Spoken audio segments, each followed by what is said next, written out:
老實講，阿木蘭呢個皮膚咁睇都幾正噶，但現場嚟睇就真係一般般啦。不過唔使你撳1毫子就可以攞到，我個人覺得都幾 OK 噶，而且手感啊各方面都仲可以噶。我唔知大家點睇？嗱，呢期對線嘅又係喺用錢啦，冇問我點解啱先唔敢出嚟同佢搶線，先至聲明啊，唔係因為我怕死，而係前期出去同佢搶線係有2點要注意噶。第一，係要好有技巧咁避開佢二技能；第二，係需要用個腦去計算幾多時間可以清埋條兵線，升2級對全身而退。嗱，咁啱得咁巧，呢2樣我都冇噶，我淨係知道同佢打，你只需要冇俾佢嗰隻沙皮狗咬到，冇俾佢二技能控到，佢虛大你就走嘅話，就乜事都冇。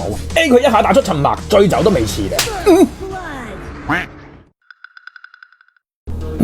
好嘢吓，喺當今世上封緊成個峽谷，能夠衝入個塔砌低我出水牆，仲可以全身而退嘅。我唔怕同你講，你唔係第一個，亦都唔會係最後一個。我會用我手上搽滿碘伏嘅呢粒蘿蔔，對住你條尾龍骨出盡全力咁懟落去，嚟拉你命3000。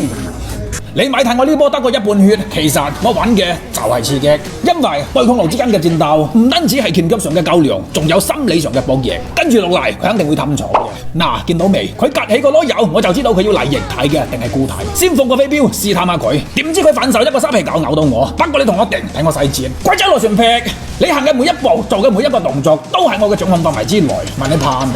想走，拉你命！